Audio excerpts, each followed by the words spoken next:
Hello everyone, welcome back to banking Bastar official YouTube channel. My name is Sonu Yadav और आज हमारे session में हमारे साथ में है doctor Sheenam Bansal. Welcome doctor Sheenam. Hello everyone, this is Dr. Sheena Bansal. I'm working as junior resident in Guru Nanak Dev Hospital, Amritsar. Doctor Sheenam, यहाँ पर एक क्वेश्चन काफ़ी लोगों का है और मेरा भी पर्सनली ये क्वेश्चन है कि क्या मुझे वैक्सीनेशन करवाना चाहिए या नहीं। वैक्सीनेशन क्या हमारे लिए सेफ है? डेफिनेटली करवाना चाहिए वैक्सीनेशन। उससे हमने काफ़ी पेशेंट्स में देखा है कि उसकी रिकवरी रेट इंक्रीज हो जाती है। अगर आप वैक्सीनेशन के बाद कोविड इन्फेक्शन कैच करते हैं तो आपकी सीवियरिटी कम हो जाएगी, रिकवरी रेट इंक्रीज हो जाएगी और मोर्टेलिटी रेट भी काफ़ी हद तक डिक्रीज हो जाती है। इसलिए आपको डेफिनेटली वैक्सीनेशन करवाना चाहिए। और जहाँ रही सेफ्टी की बात, तो ये काफ़ी हद तक सेफ भी है क्योंकि आपको इससे माइल्ड साइड इफ़ेक्ट्स आते हैं जो कि है माइल्ड फीवर आपको हो सकता है, आपको वॉमिटिंग हो सकती है, आपको हेडेक हो सकते हैं, जिसको कि आप पैरासीटामोल लेके वो आप उससे रिकवर हो सकते हो। ओके डॉक्टर, थैंक यू, आपने इतना गाइड किया हमें।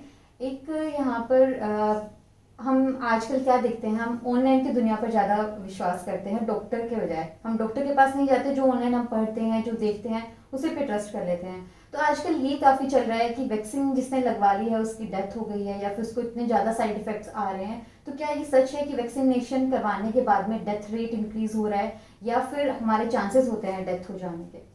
देखो, जो जिनकी भी डेथ हो रही है उनकी कोविड वैक्सीनेशन के कारण डेथ नहीं हो रही है।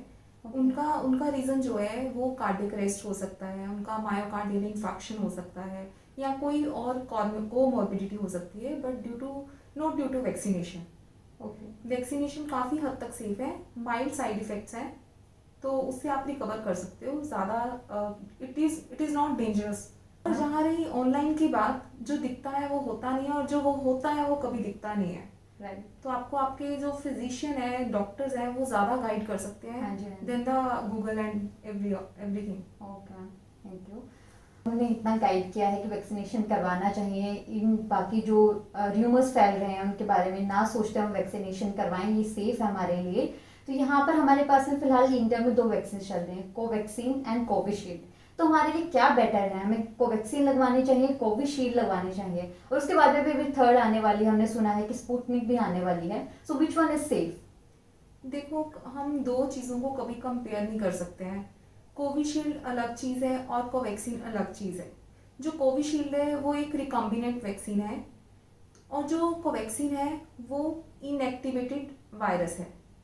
तो कोविशील्ड अलग तरीके से काम करेगी, उसने आप में इम्यूनिटी क्रिएट करनी है, उसने भी आप में इम्यूनिटी क्रिएट करनी है। दोनों वैक्सीन ने ही आप में इम्यूनिटी क्रिएट करनी है।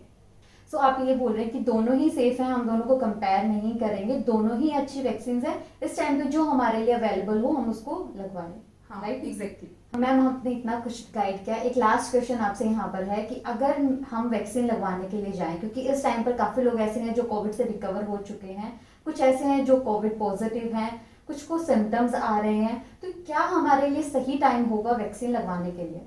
देखो, जब आप कोविड पॉजिटिव हो उसके आप 1 मंथ बाद लगवाएं वैक्सीन तो अच्छा रहेगा, तभी आपको लगवानी चाहिए, कम से कम 1 मंथ के बाद। अगर आपने प्लाज्मा थेरेपी ली है तब भी आपको 1 मंथ के बाद ही लगवानी चाहिए। अगर आप हॉस्पिटलाइज्ड हो ड्यू टू एनी रीज़न तो भी आपको 1 मंथ के बाद ही वैक्सीन लगवानी चाहिए, क्योंकि इन सब डिसीजेज में आपकी इम्यूनिटी ऑलरेडी वीक है।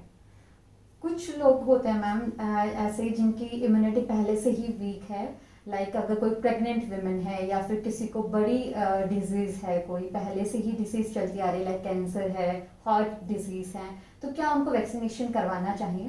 देखो, प्रेगनेंसी में तो वैक्सीनेशन नहीं करवाना चाहिए और लैक्टेटिंग मदर्स को भी नहीं करवाना चाहिए। लेकिन अगर आपको डायबिटीज़ है या हाइपरटेंशन है या कैंसर है, उनमें आपकी इम्यूनिटी वीक है, उसमें आपके एंटीबॉडीज बनेंगे लेकिन वो कम बनेंगे देन द नॉर्मल पर्सन, तो उनमें भी आप वैक्सीनेशन ज़रूर करवाएं।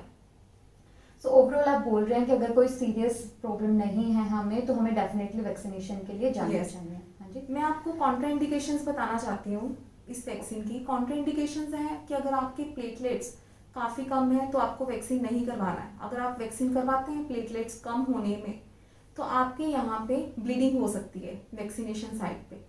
तो इसलिए आपको तब वैक्सीनेशन नहीं करवाना है। अगर आपको फूड एलर्जी है या किसी भी ड्रग से एलर्जी है तो उसमें आपको आप वैक्सीन ना लगवाएं।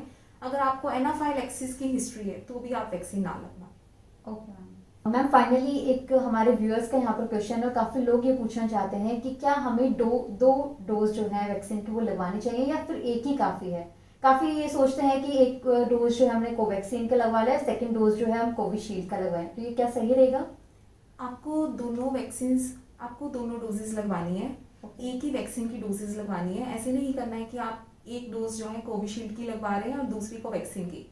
आप अगर जो आपने पहले डोज ली है आपको सेकेंड डोज भी उसी की लेनी है। और जो अगर आप फर्स्ट डोज लगवा रहे हैं तो वो आपके इम्यून सिस्टम को एक्टिवेट करता है, लेकिन आपको जो टोटल इम्यूनिटी है, फुल इम्यूनिटी है, वो आपको सेकेंड डोज के बाद ही मिलेगा। तो इसलिए आपको दोनों डोजेस लेनी है और इनमें आपको गैप रखना है। 4 to 6 वीक्स का मिनिमम गैप होना ही चाहिए। थैंक यू सो मच, आपने इतना कुछ गाइड किया। ये आई होप कि इस टाइम पर ये सबके क्वेश्चंस हैं, क्योंकि मैक्सिमम हमारे पास पॉपुलेशन ऐसी है जिन्होंने अभी वैक्सीनेशन नहीं करवाया है, जो लोग डर रहे हैं कि वैक्सीनेशन करवाना सेफ रहेगा या नहीं। तो आई थिंक इस टाइम पर सबको वैक्सीनेशन करवाना चाहिए। यस, सबको वैक्सीनेशन करवाना चाहिए, लेकिन लेस देन 18 ईयर्स को अभी हम रिकमेंड नहीं कर रहे हैं। ओके लेस देन 18 ईयर्स में आपको नहीं लगवाना है वैक्सीन। हाँ। और आपको आपकी यहाँ पे शोल्डर के नीचे डेल्टॉइड मसल है, आपको यहाँ पे इंट्रामस्कुलर इंजेक्शन लगेगा 0.5 ml। तो आपको कोई घबराने की ज़रूरत नहीं है। एक लोगों के मन में क्वेश्चन है कि अगर हमने वैक्सीन लगवा ली है तो अब हम मास्क यूज़ करना बंद कर दें, प्रिकॉशंस लेना बंद कर दें। तो आपको प्रिकॉशंस लेनी है, क्योंकि ये सीवियरिटी ऑल्दो कम करता है वैक्सीनेशन, पर हर्ड इम्यूनिटी डेवलप होने में भी टाइम लगता है। तो आपको प्रिकॉशंस जो हैं वो लेनी बंद नहीं करनी है। आपको प्रिकॉशंस सारी लेनी है। सैनिटाइजर यूज़ करना है, मास्क वेयर करना है। Okay so moving ahead, I think हम भी आगे जाके वैक्सीनेशन करवाने वाले हैं। मैं खुद भी वैक्सीनेशन कराऊंगी और डेफिनेटली हम अपना जो एक्सपीरियंस है वो आपके साथ में शेयर जरूर करेंगे, ताकि आपको भी एक इंस्पिरेशन मिले वैक्सीनेशन के लिए। मैंने खुद भी वैक्सीनेशन करवाया है, जिसके कारण मुझे माइल्ड फीवर हुआ था, जो कि पैरासीटामोल लेने से बिल्कुल ठीक हो गया। ओके तो इसमें आपको ज़्यादा सोचने की ज़रूरत नहीं है। मैं सबको मोटिवेट करती हूँ कि आप सब वैक्सीन लगवाएं, ज़रूर लगवाएं। Okay ma'am, thank you so much for joining us, और आपने बहुत सारे यहाँ पर जो हमारे डाउट्स थे वो क्लियर किए। Thank you so much. Will see you in the next session.